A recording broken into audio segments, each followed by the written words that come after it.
to By the Way with Beth and Stacey. I am Beth Cooper. I'm Stacey Earlyline, and my back's starting to get a little stiff. Broke a chair, fell out of it this morning. She's had a rough Monday morning.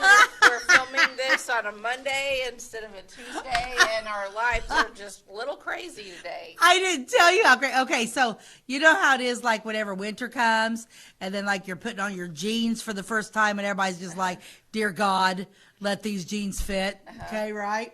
That happens to me every year because I'm a weight gainer in the summertime. So I didn't tell you this part. So Beth calls me. Of course, I have a crazy morning because my chair broke. I fell out of my chair. My granddaughter's there. My husband starts fixing it. Blah, blah, blah. That's why I don't look as gorgeous as I normally would at filming because my makeup's not even all on. But whatever. I made it here. So Beth calls me because we got new mic stands for these mics so we don't have to hold them because the other ones were too big. So she's like, "Hey, where are you?" I said, "Well, I'm downtown by the stoplight." It's about 8:15. And she's like, "Blah, I left these at home. Want to go grab them?" I said, "Okay, I'll go grab them." As I'm there. What happened at my house? No. Well, first of all, baby Kitty almost tripped me. She came running at my feet. Oh, I'm sorry. Yeah, the other two were I have a kitten that's crazy. Yeah, the other two. So I walk in, of course, the black, their tail. Yeah, like, seriously, what are you doing in my house? Why are you doing in my house? And then another one, and then baby's like in the window of your sunroom watching me pull up, and she's like, So anyway, she comes darting out of there through the kitchen. I'm like, "Baby, I'm in a hurry." Stay out of my way, don't trip me. I've already fell once today. But this is the funniest thing. So your neighbors, okay, so I pull into your driveway, right? I'm thinking, man, my pants feel really loose. I didn't button or zip.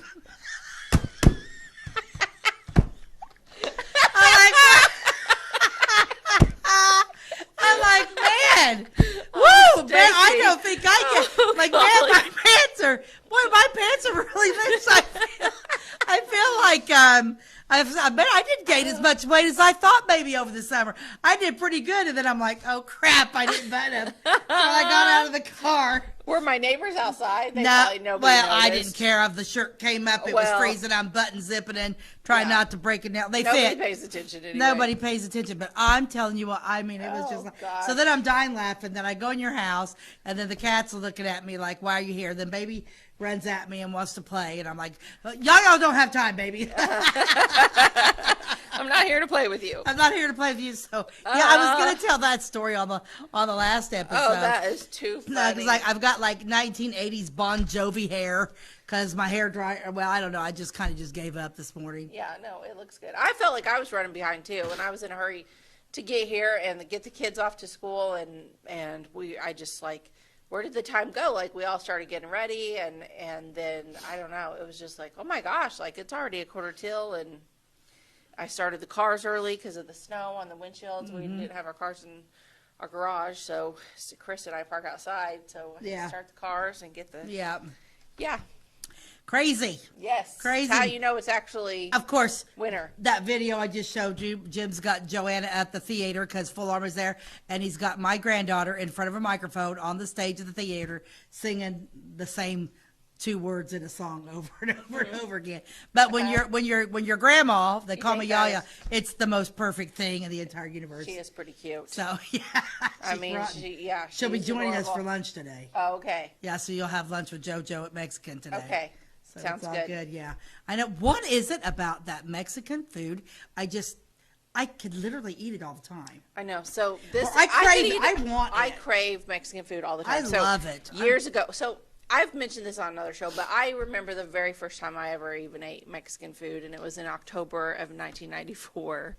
And I know where I was in El Rancherito in Effingham. I remember it all very, very well. And I can remember telling my grandpa, this was probably like around the year 2010 or so, like, Grandpa, I could eat Mexican every single day. And he was like, what? Yeah. I mean, and I was like, yeah, I could eat it I'm like, you could build a Mexican restaurant in my front yard, and I would eat it breakfast, lunch, and supper. And he's like, what? Like, he just couldn't even, like, why would you do that? It? Why would you want that? And I'm like, I don't know, but I could. Like, that's all I want to eat is Mexican food. Yeah. I'm a Los Tres girl. I'm a downtown Mexican. I love Javier. And I love Los Tres. And I visit lots of Mexican restaurants, and I'll even eat it when we're going out of town a little bit. And I'll tell you what, I think Los Tres is the best. I do too, and I think love it. Like I'll even be at Effingham. And there's all these restaurants we don't have, and it's like, well, what do you want? I just really want Mexican.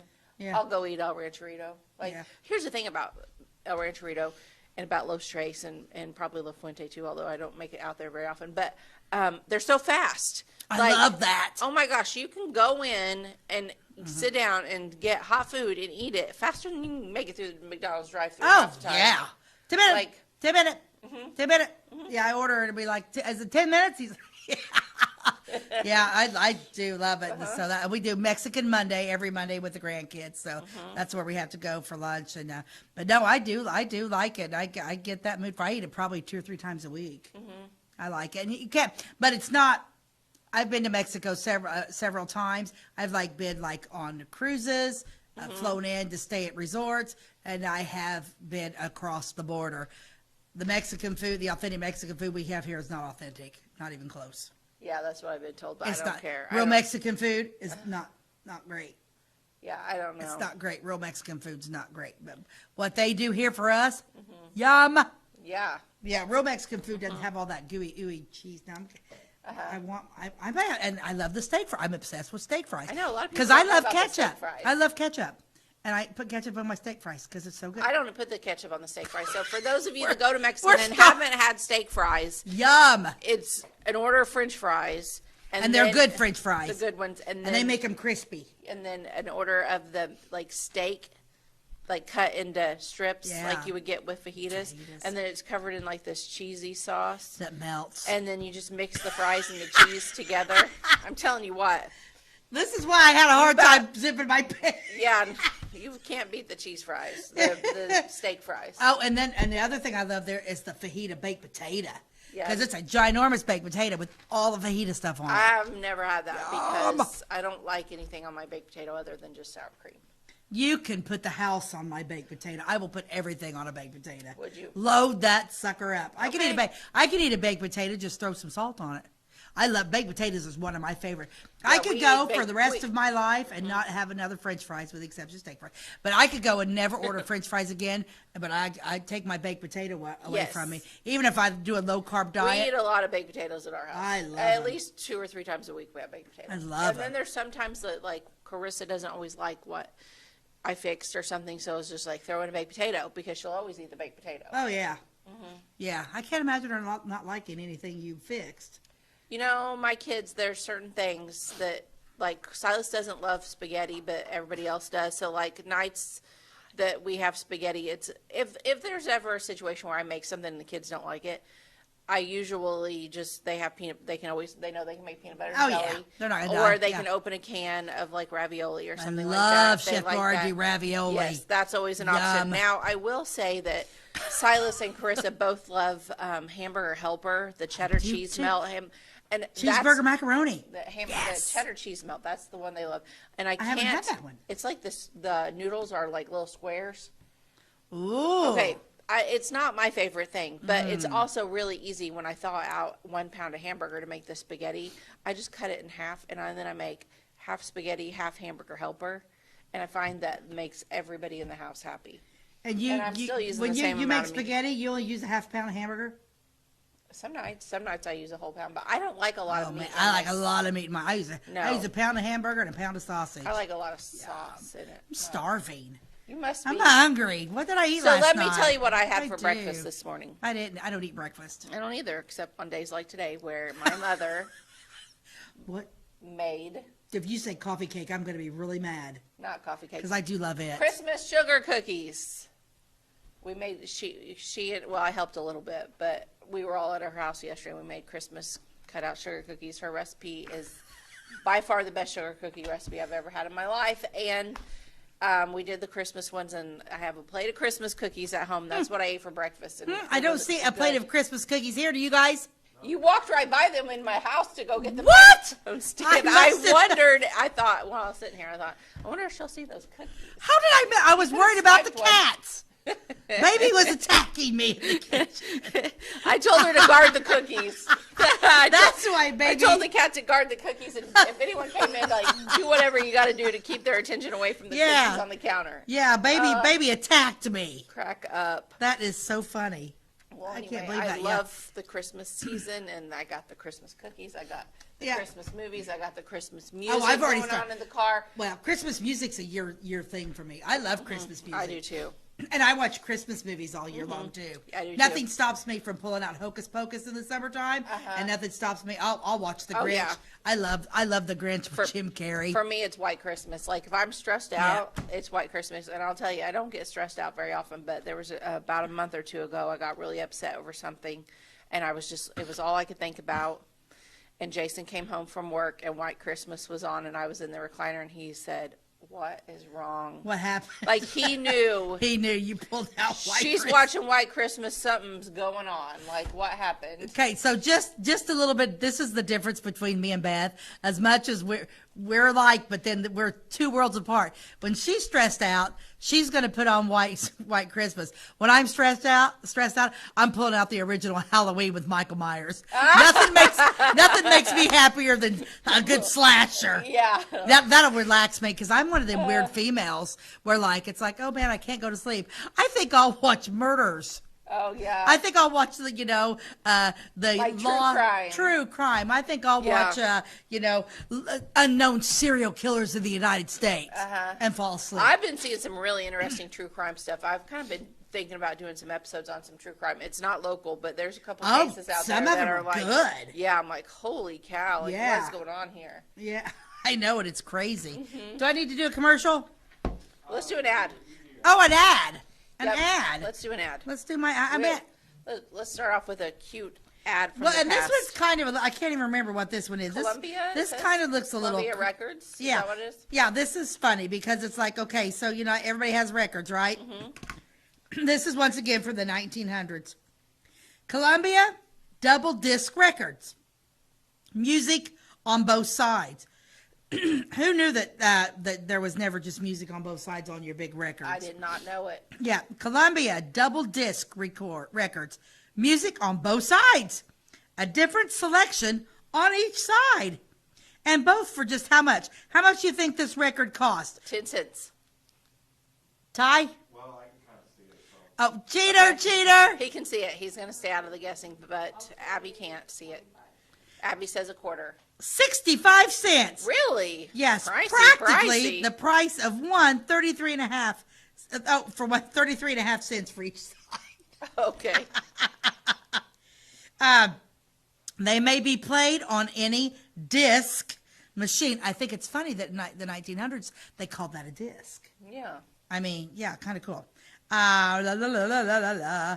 Columbia disc, double disc records, double disc, double quality, double value, double wear, double mix. everything except price. Don't put your record money into any other. I mean, okay, these marketing guys, literally, double disc, double quality, double wear, double everything except price.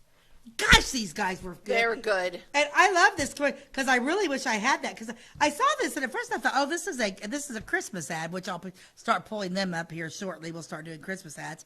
But yeah, I'm looking at this and I'm like, he's on one side, she's on the other. But that record player right there, that red, oh man. And I still, thank you, Ty. You remember when we went to that one antique store and there was that, yes, you remember. We went to a lot. Refresh my memory, though. What were you looking at? It was me, you, Jessica. We went to St. Charles. We were downtown. Yes, and we went in that big Really neat antique store that old and the brick house. old record player looked just Yes. like that. And it was priced ridiculously, right? Yes. Because over there, their antiques are suddenly worth a lot more than anything else. And but I have regretted not walking out with that record player since I walked out. And then remember, because It we wasn't left. worth it. It wasn't worth it. But It was a ridiculous it was price. ridiculous price. But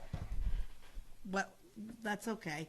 And so anyway, so I walked around, and one of the reasons why I didn't walk out with it is because we were my laziness. Yeah. We were quite a ways. We would have had to walk a long way with it, which we could have maybe pulled the car up. Yeah, but it was so packed down there in the St. Oh, Charles yeah. is And really.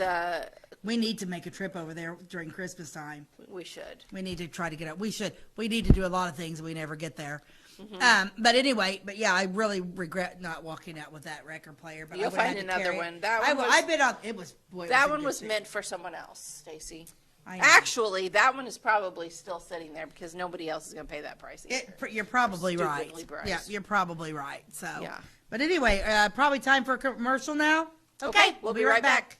We like technology at Flora Savings Bank. Here's what you can accomplish in our mobile banking app in less than 30 seconds. See account balances in your transactions, set up an account alert, make a transfer between accounts, get an alert text message about your transfer, pay a bill, turn your debit card off and then back on. It all happens in the palm of your hand with our free My Bank to Go app. Search My Bank to Go in the App Store or Google Play and give mobile banking a try. Flora Savings Bank, member FDIC and equal housing lender.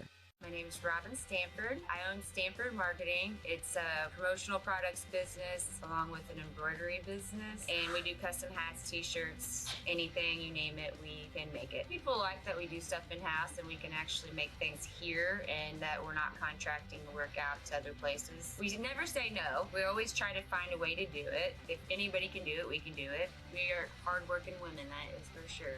Come to Stanford Marketing in Flora for all your custom and promotional needs. Give me all your lumber.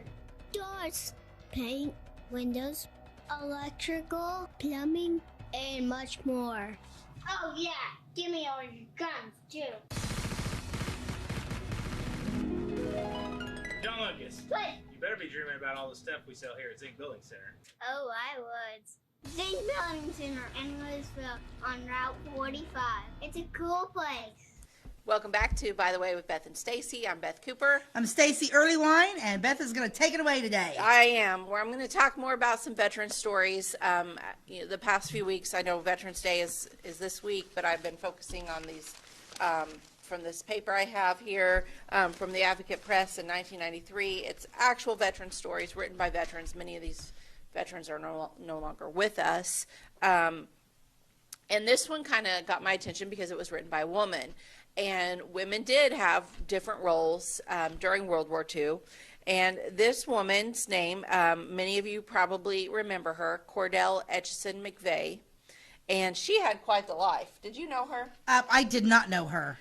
I did not know her either. But I believe a friend of mine Cordell is was related my third boy's name. If I had a third son, was going to be named Cordell. Oh, really? I was going to call him Cord Earlywine. Okay. Seriously, Cordell. Okay, Cord. Just I can saying. see Cordell sounds a little feminine. It is, but I know, but I knew it. There was a guy on a soap opera years ago. One Oh, that and his name was Cordell. Cordell. Okay. Cordell Scott Earlywine. Call him Cord. That would have been cool if I would. Cord goes well with like Matt Connor Cord. I don't know. Matt Connor Cord. I should have had a third. Well, you know, you never know. Maybe Connor will have a baby and name it Cord. I'm trying. Let's get on it. Let's go. Okay, Connor, get Connor, married get and married, then let's have go. a baby. Y'all needs another grandbaby. Y'all needs another one. Okay, so we're going to talk about Cordell.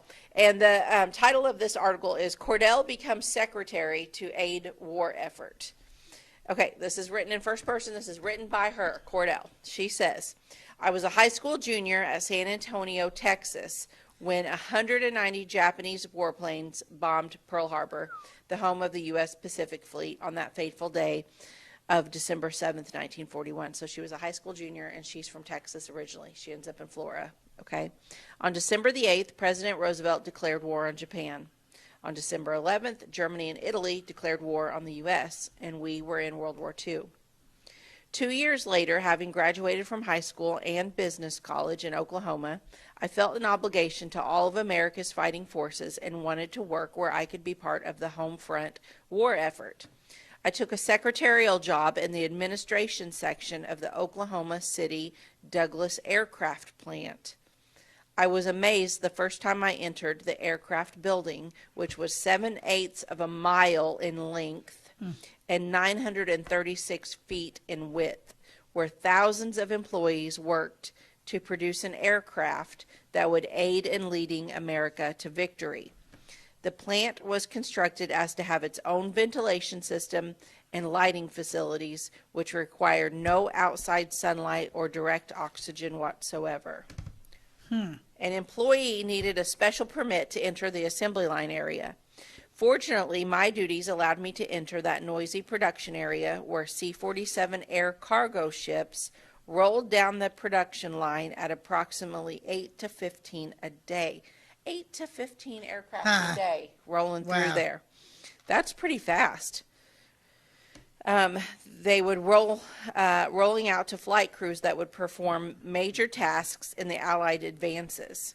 C-47s loaded with gasoline, supplies, and various cargo were flown in 10 and 11-hour missions across Japanese lines to American forward air bases in China and other theaters of war.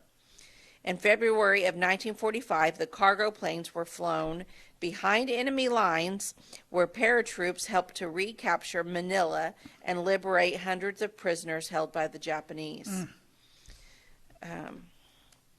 She says, my Oklahoma cousin, Harry White, a World War II lieutenant in the Air Force, was a C-47 pilot and received the Distinguished Flying Cross and Air Medals for some of the 74 missions he flew. So she's helping in the plant that makes the planes, and her cousin is the one out there flying some of the planes.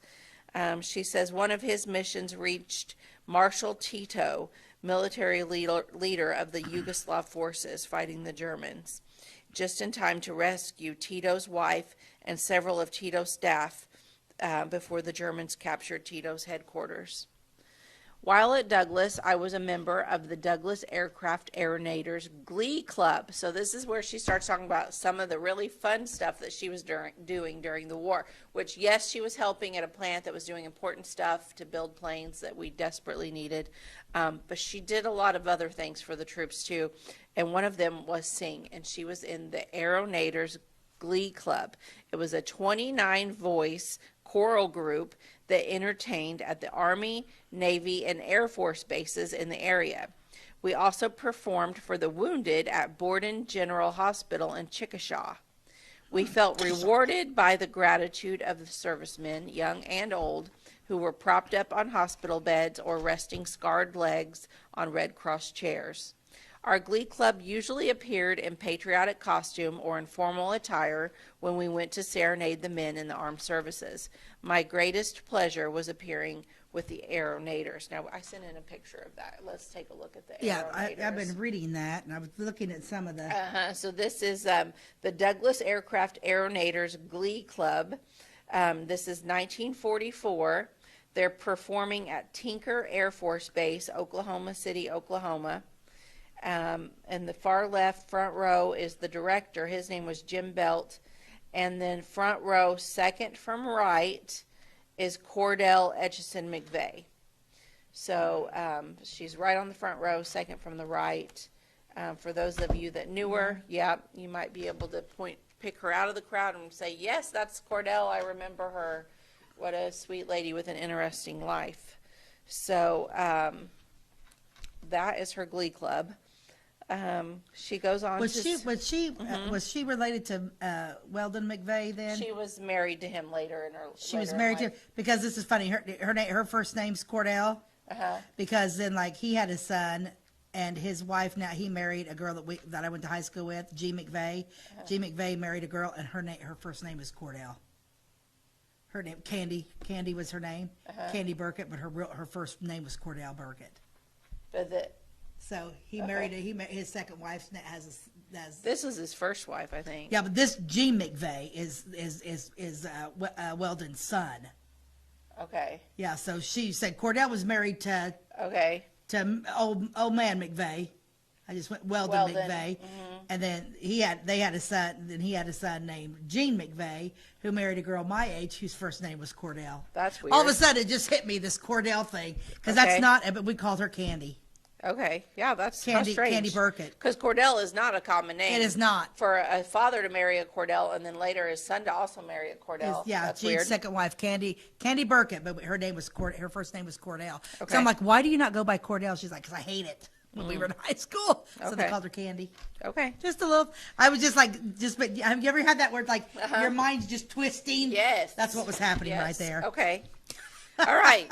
So let's go on and see what else that Cordell says. She says, a surprise honor was bestowed on me when the staff of the Douglas Aircraft Airview News, a weekly newspaper, named me as Reporter of the Year for 1945 for my weekly column of news items. So this place where she worked, this aircraft factory, had its own newspaper, apparently.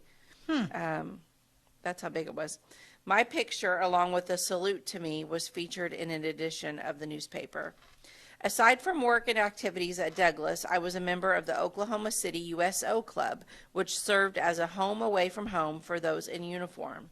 USO hostesses were taken by bus to the various bases for dances. Tinker Air Force Base was a favorite since they had an outstanding dance band. Wow. On February the 7th, 1945, the Tinker Air Force Base's Special Service honored our USO hostesses with a dinner dance in commemoration of the 4th birthday anniversary of USO. So Hollywood has taken the USO dances during World War II and ran with it in a lot of different movies. And Yeah. they're a little romantic. It sounds like a cool place. She's a volunteer. She goes dancing. She's bussed in as a hostess to these different dances. I mentioned earlier my favorite World War II movie, Shining Through. Was there a dance scene? Yeah, there is a couple of different USO dances in that movie, and it's Well, spectacular. one of the best ever is in one of the best dance scenes in an old movie. Not exactly during wartime, and that would be It's a Wonderful Life. Yeah, I was getting ready to say that one. I love Yeah, that show. I That's a love that great one too.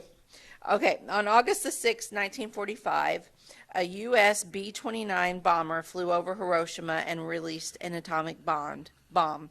Then 3 days later, another bomb was dropped on Nagasaki. On August the 14th, the Japanese government offered to surrender. Prior to those dates, on May 7th, an unconditional surrender to the Allied forces had been signed by Germany. On September 2nd, 1945, called VJ Day, the Japanese leaders signed the surrender papers and World War II was ended. I had met and later married a Clay County, Illinois native, the late John A. Etchison, who was an inspector of P-38 aircraft engines at Will Rogers Air Force Base in Oklahoma City. So this is how she gets to Flora. She married John Etchison. We were visiting in Flora on VJ Day. Flora being a parade town, it soon had a parade organized, and there was a great celebration in downtown Flora. So have you ever wondered, on the day that the World War II ended, like what happened in Flora? Like we see pictures and movies and people celebrating in the cities and things, what's happening, the scene in New York City where the big sailor gives the girl a kiss and Oh, bends her yes. back. Like that's what's happening around the world. What happened in Flora that day? What did happen in Flora that day? Well, Cordell's going to tell us. Good. Let's find out. She said there was a great celebration in downtown Flora. A parade was organized. The late Charlie Crowder, who, along with his wife Dorothy, was owner and publisher of the Flora Sentinel newspaper, engaged John, her husband, John Etchison, who was a pilot, to fly over the parade so Charlie That's cool. could photograph the celebration. Following the parade, the local churches held prayer services. I attended the one at the old First Christian Church building that Stacey and I terribly wish was still there. Yes. At the old, because it was beautiful. It was beautiful. It looked like the Methodist church. It was At the old beautiful. First Christian Church building, which has since been replaced with the present structure. I sat in the balcony of a church filled with those of us on the home front who were so thankful that our servicemen would be coming home from the war. And I was thankful for those Douglas C-47s that helped lead America to victory. Okay, so Ty, I sent in a picture. Do I need to take a break? Yeah. Okay, let's take a commercial break and I'll be right back with more. At Clay City Banking Company, we're all on the same team, regardless of zip code. At home, work, school, or across the country, you can be part of our team with our cutting-edge mobile banking products. From your hand, you can check balances, transfer money, make deposits, and pay bills. Looking for a loan? We've got you covered with our mortgage, agriculture, commercial, and consumer loans. Join our team today. Clay City, Flora, Louisville, and Fairfield banking companies. We're the hometown banks, member FDIC, and equal housing lender. Since 2004, Ed Lewis Trucking has been moving America forward. Family-owned and built on values that matter. Reliability, hard work, and service you can count on. From dry van freight to dump and hopper bottoms, plus top-tier truck maintenance in their state-of-the-art shop that's open to all truckers, not just their own fleet. They're growing stronger, expanding with their recent acquisition of McKinney Trucking, but never losing sight of what drives them. It's Ed Lewis Trucking, family-driven, service-proven. Call Ed Lewis Trucking at 618-686-3555. Tomorrow. Some fear the uncertainty it brings. Some trust the promise it holds. At Grinnell Mutual, we are always looking forward to tomorrow, growing and innovating. So even if the plans you have for the future aren't the same as the plans that the future holds for you, you can be ready. Because we'll be ready, like we have been for over 100 years. Trust in that. Trust in tomorrow. Talk to your mutual agent today. Your local agent is on the square. Louisville, Clay County Farmers Mutual Insurance. Welcome back to By the Way with Beth and Stacey. So we've been talking about veteran stories in honor of Veterans Day, and I've been working my way through this little newspaper.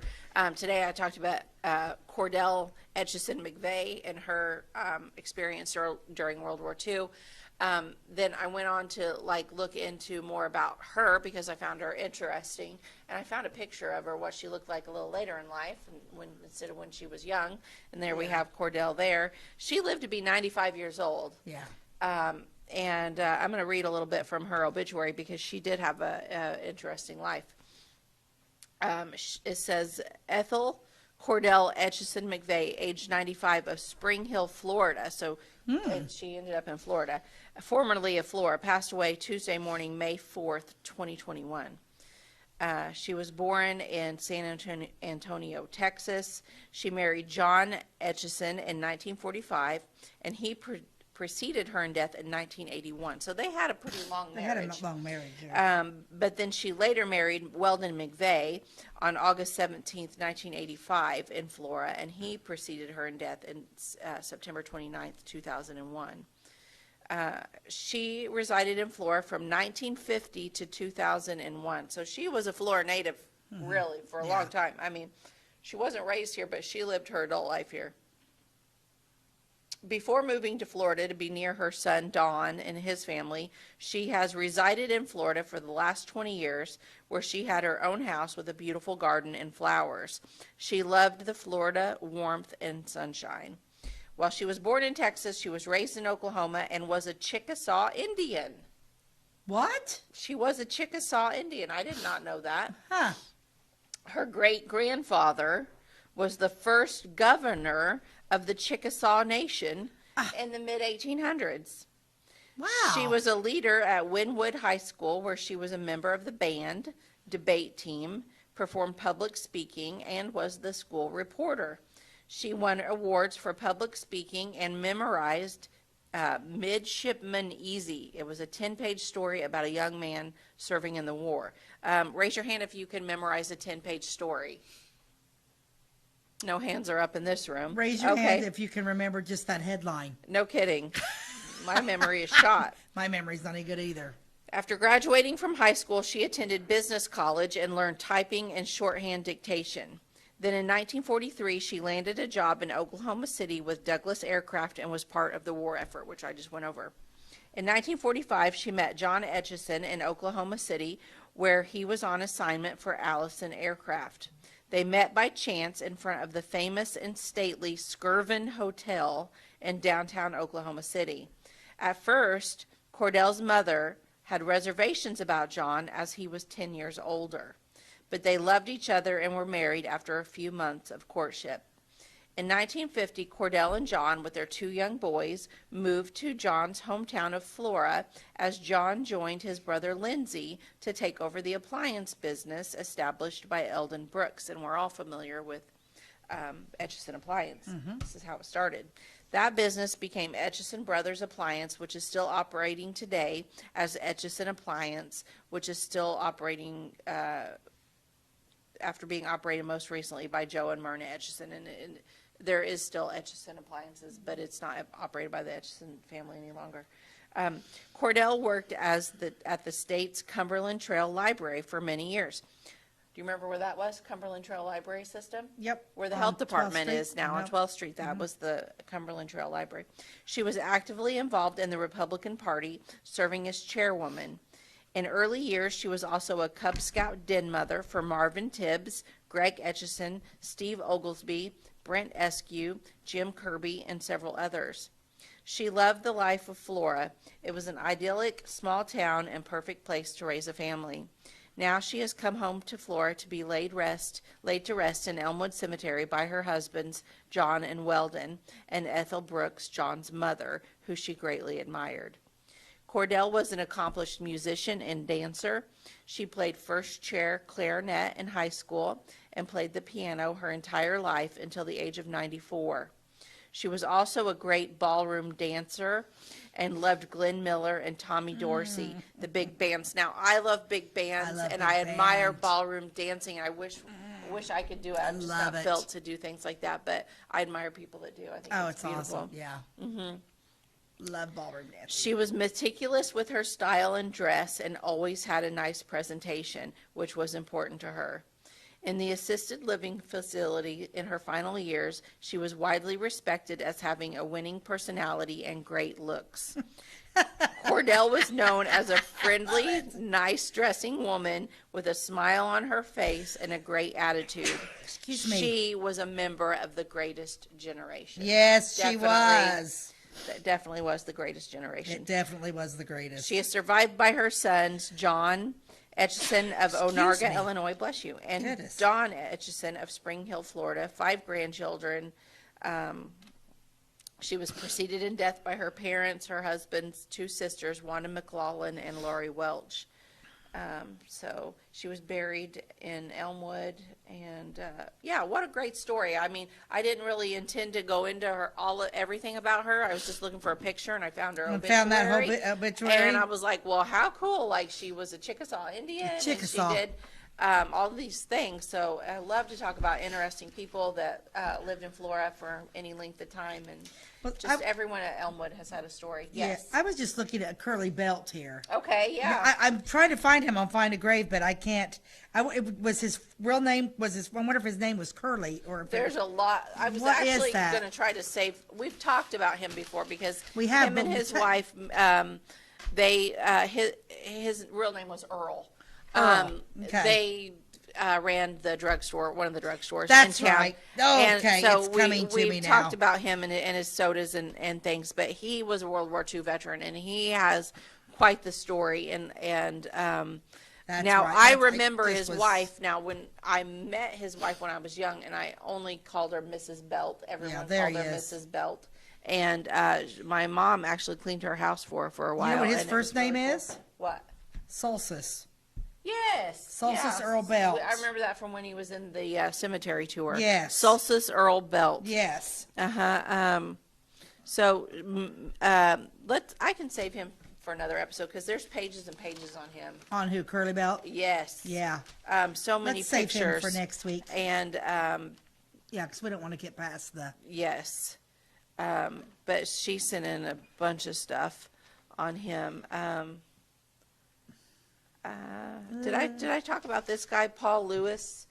It says this is called MP inspection results in hand-to-hand combat. No, you did not. Paul Lewis spent much of his time behind the front lines during his tour of duty in World War II. He was with the military police, but that doesn't mean he was out of the line of fire. His behind-the-lines duty not only put him in the line of fire for a Purple Heart, it also put him in an unusual situation of capturing a Japanese soldier. Oh. These are his words, okay? I was on duty, driving the officer of the day to a guard post, he said. When we neared the guard post, we came up on a 3/4-ton truck wrecked in the ditch. The OD, I don't know what that means, officer of the day, I guess, told me to look inside the truck for a trip ticket to see where the truck had come from. I got out of the Jeep and went down into the ditch to look inside the cab. I got the biggest surprise I could when I looked inside the cab and a Japanese soldier and I were staring at each other. It really scared me. The truck was way behind the lines on the island of Luzon, so Paul had no reason to expect any enemy soldiers to be anywhere in the area. I had no shell in the chamber of my gun, and I had a flashlight in my hand. Well, if you're carrying a gun and you're still at war, why isn't it loaded? I don't know. But anyway, he thought there was no enemies nearby. It was supposed to be behind the lines. The Japanese soldier had a gun in his belt, and we started struggling. I whipped him over the head and pulled him out of the truck. He was in his Japanese uniform and had another uniform with him. I don't know where he came from, Paul recalled. I tied him up and took him to a prison camp, but I almost never lived it down. Caught without a loaded weapon and only a flashlight. Later, on the island of Leyte, while on military police escort duty for a truck convoy, Paul was 3 miles away from enemy lines. But that's where he got his Purple Heart. Heavy enemy artillery fire on the convoy wounded several, including him. Fortunately, his wounds were not serious enough to require evacuation.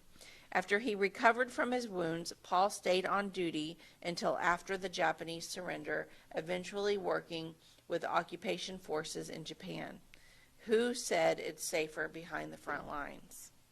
Really, you just don't know. I mean, it's the war, and you don't know. I mean, that Japanese man that he arrested could have been a spy. Oh, yeah. You don't know. You just don't know. No, we don't. So some of these I've already done. This one we've already talked about. It's a nice picture. What is this we're coming across? It doesn't say what it is. I know, but it's a great picture. Yeah, I'll take a picture of that and send that to Ty real quick. So I'm trying to. We need to take a commercial break. When we come back, we'll show you this picture.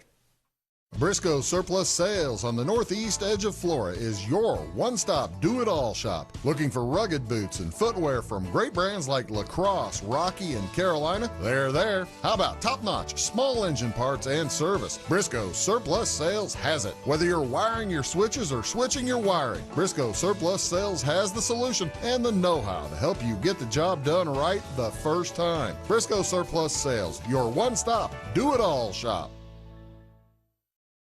This is Christy, inviting you to wrap yourself in lasting luxury at Carnaby Square. We specialize in one-on-one customer service, high quality, head-turning, on-trend fashions, footwear, accessories, and a complete line of Brighton leather goods and jewelry. If you want to nix fast fashion and invest in a true-to-size, ethically manufactured wardrobe that you'll wear for years, it's time to treat yourself at Carnaby Square in downtown Fairfield. At Clay County Hospital, we are dedicated to providing quality care for you and your family. Our skilled medical team is committed to your well-being, ensuring that you receive the personalized attention you deserve. From filling your prescriptions at our state-of-the-art pharmacy to a visit with our compassionate behavioral health providers, we're here to support you every step of the way in your journey. Experience the difference at Clay County Hospital, where your health is our priority. Clay County Hospital, complete care, start to finish. Welcome back to By the Way with Beth and Stacey. So we found this really cool picture in this newspaper that I've been carrying around with me for weeks and weeks and had never actually looked at all the people in this group photo. Come to find out, my own grandpa is in this photo. It's a great picture of him, and we're going to share that because this is a picture of local men and women who are involved with the war effort. So it's going to take just a minute to get that loaded up there, but what a photo. I know. And the thing about it is it's not really labeled why they're gathered. No, it's just a picture. So it goes along with the theme of the paper, but it doesn't. Yeah. it just says row 1, row 2, it starts listing off the people that are in the picture. But it doesn't say where they were gathered or why. And they're all in different uniforms. You've got, right there's a sailor. Navy, You got Army, sailors, Marines. There's going to be everything in this photo. Air Force, I see that. It must have been after the war. Maybe they gathered them at the American Legion or something like that. I'm trying to study the back of the photo. Yes, it does say American Legion in the back. See that? Yeah. American Legion. So they are gathered. We need a apparently in magnifying glass. Uh-huh. That would help. But yeah, you want to read off who they are? He's got it loaded up. Got it loaded up. Okay, this is a cool photo. That's a great photo. Let's read who's in there. Okay, so row 1, this is going from left to right. Burdette Bryan, Charles Laird, Eber Wilson, Manly Richardson, Ash Henson, Bob Odell, Bill Ferris, unknown, the next one they're not sure of, Glenn Hoover, Harmon Hudson, and Glenn DeVore. Glenn DeVore is my grandpa. That is my dad's dad. Your dad's dad. He served in the Navy. He was at Pearl Harbor when that happened. He served in submarines. He is in his Navy uniform at the very far right of your picture, front row. And what a cute guy he was. So I love this picture. I've never seen it before. Okay, and then row 2, we have Eva Larkin. We talked about her on another episode. You can go back and watch that one. She has an amazing history during World War II. Then next to her is her husband, Harland Larkin, Buck Cockleasure, Adolph Meyer, Don Sweeney, Paul Cooper. Paul is Stacy's friend Paula Cooper Edwards. What's her last name now? Romero, yes. What's her last name now? Well, I couldn't remember. I knew she recently got married, and congratulations to her. So, okay. Yeah, and Paul, of course, is Pat and Paul Cooper. Paul Cooper. Then next to Paul is Bob Shipley, Jim Clark, Dale McCommons. Okay, so that's the end of row 2. Now we're looking at the very back, row 3. Left to right, we have John Phillips, Doug's brother, Ed Carter, Jerry Boyd, Bill Edmiston. Now, Bill Edmiston wrote later on in life for the Hometown Journal all about the railroads. He had he worked after the war. He worked for the railroad. He was known as what's his nickname? Hoopty. Yeah, I did. That. Yeah, I just talked about him not too long ago. Okay, I did one of his columns. Ed Guyett. Ed Guyett was in Is We Is or Is We Isn't. Earl Slover, Elmer Thompson, Ed Billingsley. Ed Billingsley was David Billingsley's dad, correct? Which one's Eddie in that picture? Did you you lose track? 1, 2, 3, 4, 5 from the last row. 1, 2, 3, 4, 5 right here. Is that him? Is that Eddie? Could be. Yep. Ed Billingsley. Victor Naz, Ralph Ritchie, then an unknown man, and then Buster Greenwood. So there's only 2 people in this photo that weren't identified. Let me know. I mean, if you that's do. Him. Oh, that's him. Okay. Yep. Yeah. So if you know the 2 unknowns, let me know. Wow. Or if you would like me to that send picture you is fantastic. a copy of this photo, let me know because I would be more than happy to send a digital That's copy. a great picture. Love this picture. Apparently, this is all the men and Eva.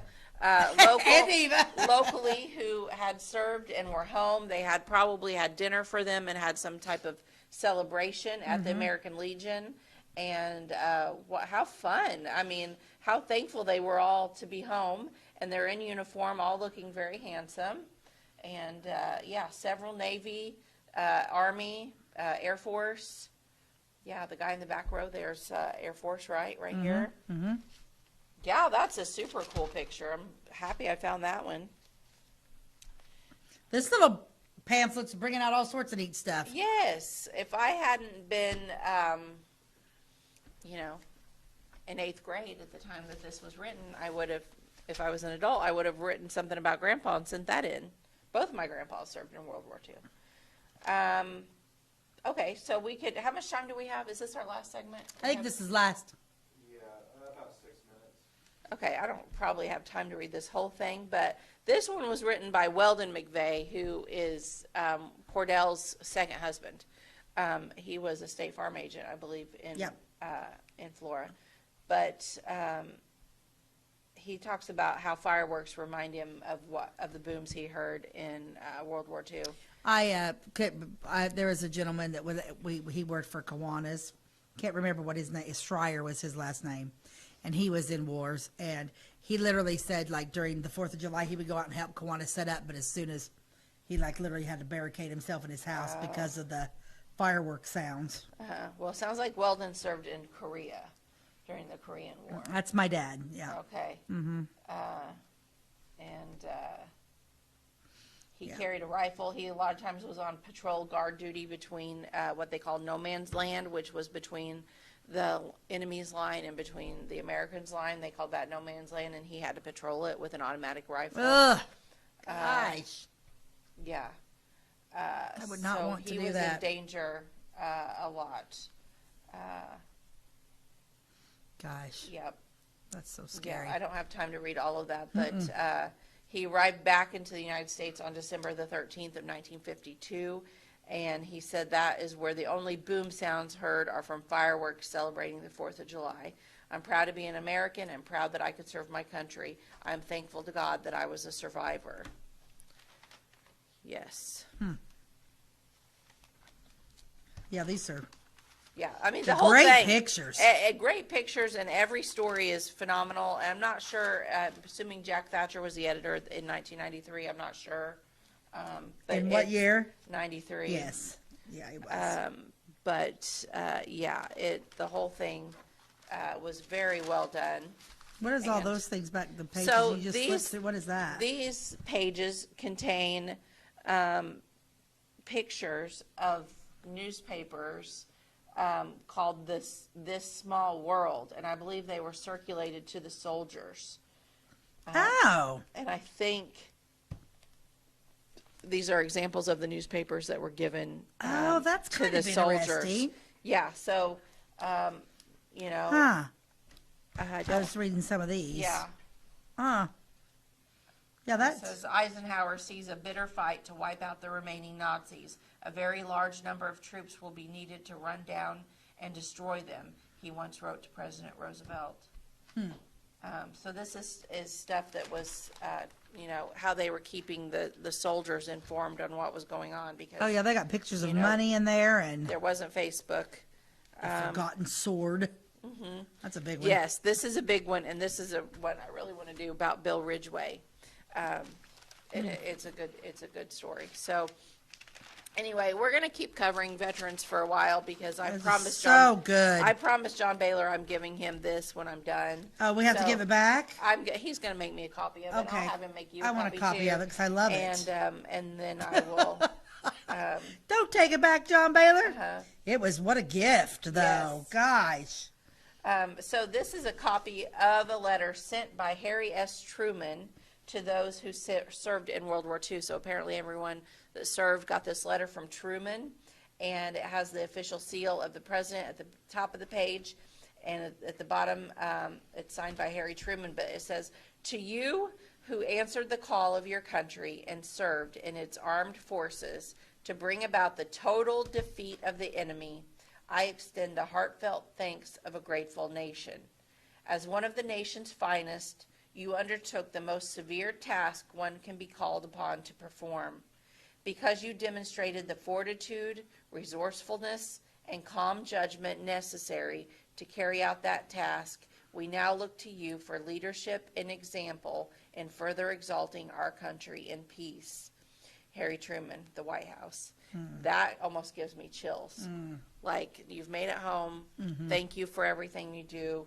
Right. Now we look to you for leadership. Like, Shoot, go be part of your go community. be part of your community. Do Make it good great. things in peace. Yes. Wow. Wowzers. That's awesome. So anyway, that's really all. The rest of the stories are long. I don't have time to get into all of those, but no, because that's fantastic. yes. So that kind of leaves like a little bit of a heavy show, though, because it's just like you think about everything that they did, and just. But let's end on something happy or silly. She's got this book by Jack Handy, so we do have to read these to make sure they're appropriate for from Saturday Night Live. Deep Thoughts by Jack Handy. What do you got?